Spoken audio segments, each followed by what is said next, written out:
Assalamualaikum warahmatullahi wabarakatuh. Selamat pagi kepada adik-adik yang saya banggakan.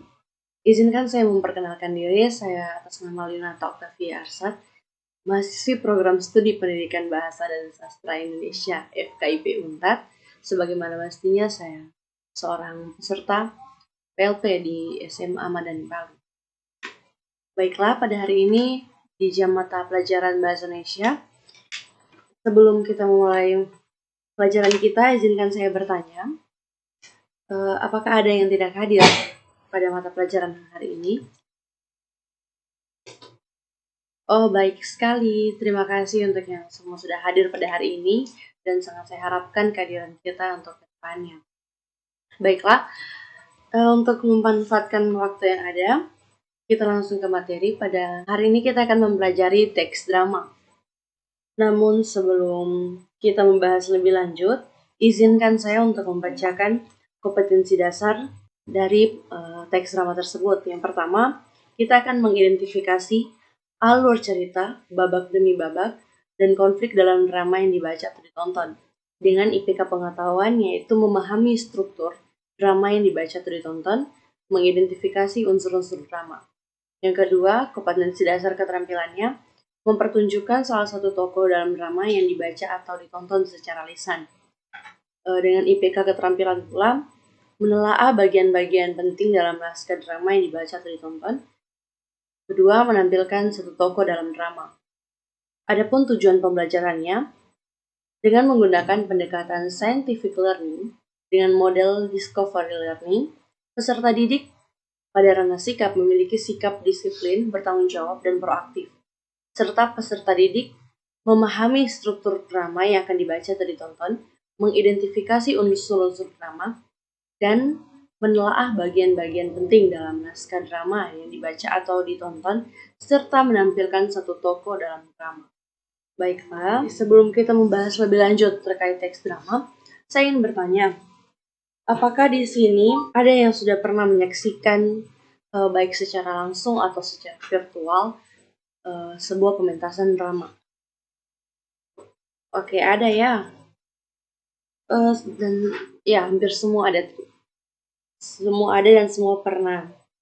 Oke, apakah ada yang pernah memainkan drama, memerankan tokoh-tokoh dalam sebuah drama? Oh, baru beberapa ya. Oke, kita akan membahas yang pertama, pengertian drama. Kata drama berasal dari bahasa Yunani, draumai, yang berarti berbuat, berlaku, bertindak, beraksi, dan sebagainya. Drama berarti perbuatan, tindakan, atau action. Drama dapat pula diartikan sebagai sebuah lakon atau cerita berupa kisah kehidupan dalam dialog dan lakon tokoh yang berisi konflik.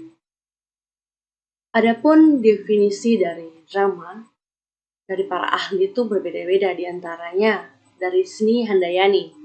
Drama terdiri dari komposisi berdasarkan dua cabang seni, yaitu seni sastra senior dan drama, sehingga dibagi menjadi dua, yaitu drama dalam bentuk teks tertulis dan drama dipentaskan. Dari Ferdinand Brunetière, drama harus mendukung keinginan untuk melakukan atau gerakan. Dari Balthazar Valhagen, drama merupakan senior yang mencerminkan alam dan sifat manusia dalam gerakan. Oke, kita ke jenis-jenis drama. Berdasarkan penyajian lakon, drama dibagi menjadi 8 bagian. Yang pertama, komedi.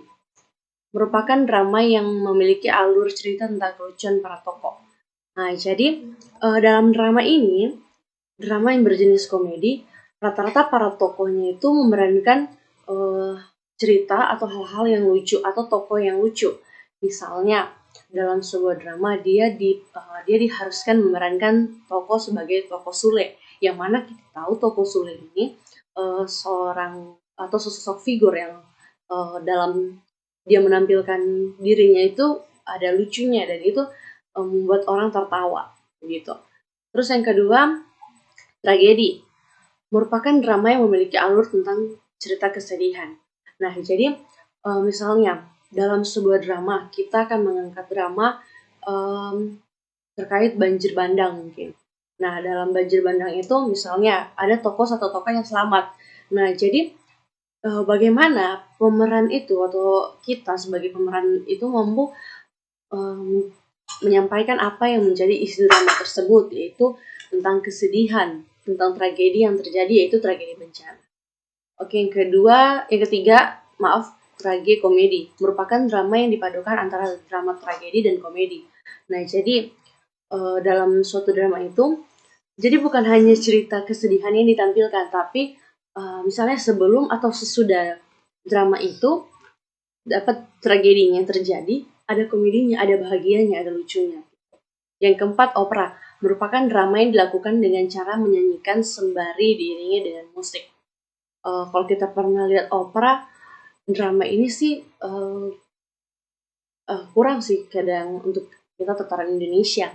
Yang biasanya opera dilakukan oleh bangsa Melayu atau Cina yang biasa mereka melakukan opera. Jadi rata-rata itu saat mereka memerankan drama mereka itu diiringi dengan musik dan mungkin biasa ada tari-tarian sedikit. Terus yang lainnya saya tidak masukkan di dalam PPT, tapi ada melodrama, farce, tableau, dan seni tari. Baiklah, lanjut. Pembagian drama berdasarkan sarana dibagi menjadi 6 jenis, yaitu sebagai berikut. Drama panggung, drama wayang, drama radio. Nah, di sini cuma 3 saya juga masukkan dalam PPT. Drama panggung, drama yang dilakukan atau dipentaskan di atas panggung sepenuhnya. Jadi dramanya itu dia tidak turun, tidak kemana, tapi secara real, secara garis besar, dramanya disusun dalam atau dilaksanakan di atas sebuah panggung yang telah disiapkan dengan set-setnya yang telah dipersiapkan juga. Drama wayang, drama yang biasanya diiringi dengan pagelaran wayang. Jadi sarananya itu wayang. Kalau kita ketahui wayang itu yang bagaimana modelnya kan. Nah, jadi dramanya atau ceritanya itu ditampilkan dalam bentuk wayang itu. Wayang sebagai sarana pagelarannya. Terus drama radio, drama yang hanya bisa didengar. Jadi kayak bisa begini, ya saya pembaca dramanya, tapi via atau sarananya itu radio. Jadi saya hanya membacakan dramanya via radio dan kalian akan mendengarkan. Terus di sini juga ada drama televisi, drama film, dan drama boneka. Jadi dramanya menggunakan sarana televisi, menggunakan sarana film, dan menggunakan sarana boneka. Oh ya, sebelum kita lanjut, apakah ada yang bertanya adik-adik? Atau ada yang kalian kurang pahami dari penjelasan kata? Oke, tidak ada, kita lanjut. Unsur drama. Oke, di dalam drama juga memiliki unsur yang harus dipenuhi agar drama dapat terlaksana dengan baik, yaitu pertama tema. Tema atau ide pokok atau gagasan dari dalam drama yang akan dimainkan. Jadi dalam kita menyusun atau kita akan membuat suatu drama, yang paling penting yaitu temanya. Kita mau buat dramanya ini apa? Temanya bagaimana? Supaya alurnya, jalan ceritanya dapat terlaksana dengan baik, dapat tersampaikan dengan baik kepada penonton atau kepada penikmatnya. Yang kedua yaitu alur. Alur jalan cerita yang harus dilakukan oleh para pemain dari awal hingga akhir cerita.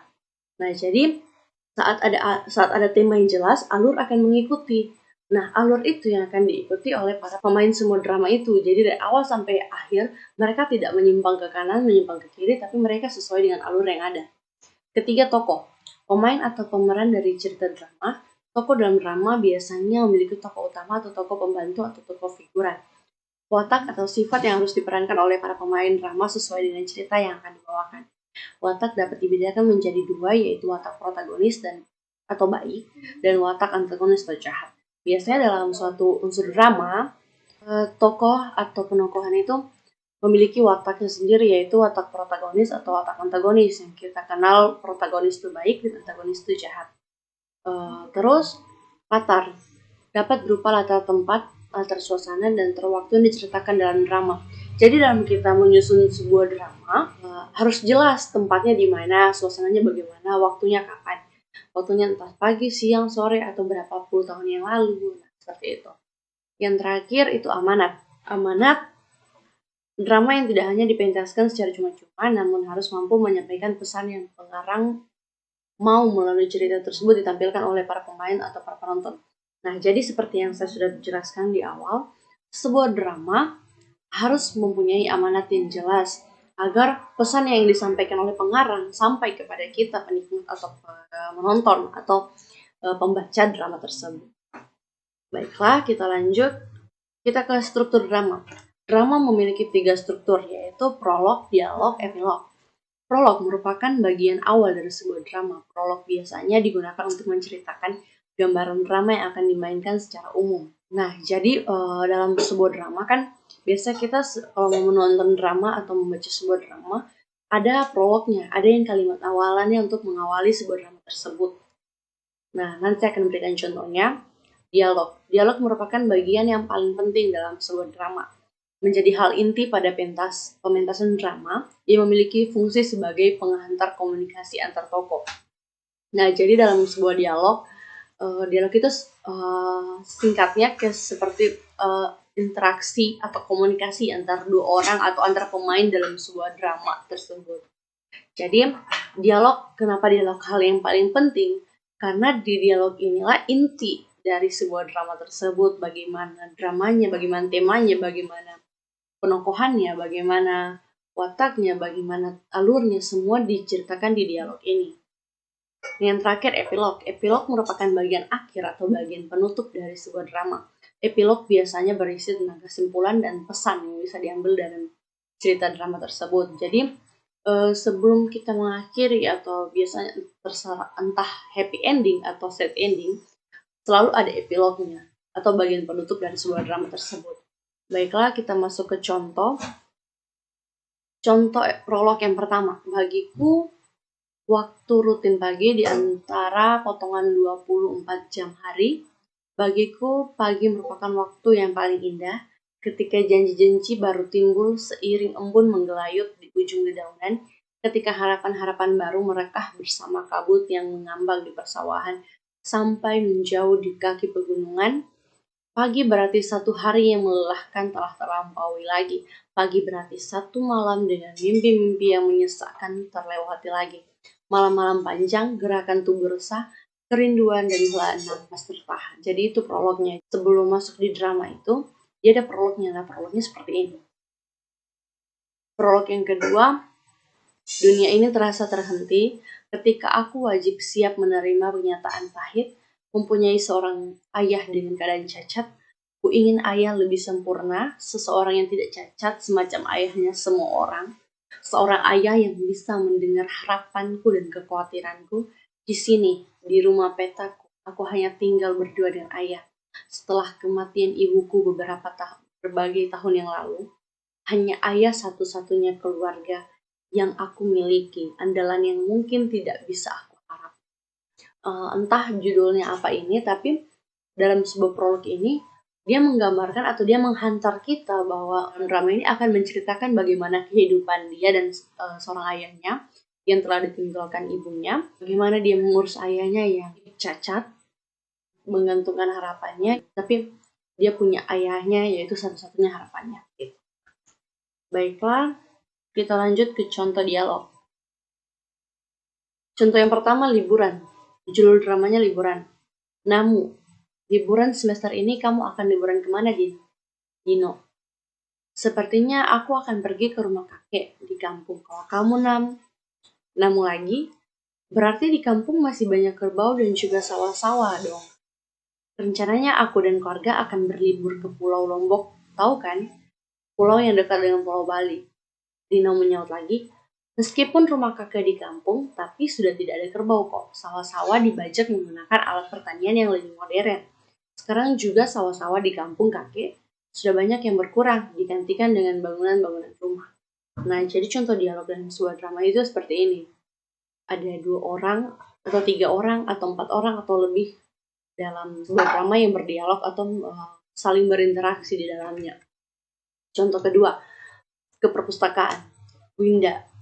Ada Winda dan Nisa. Winda. Nisa, kita ke kantin yuk.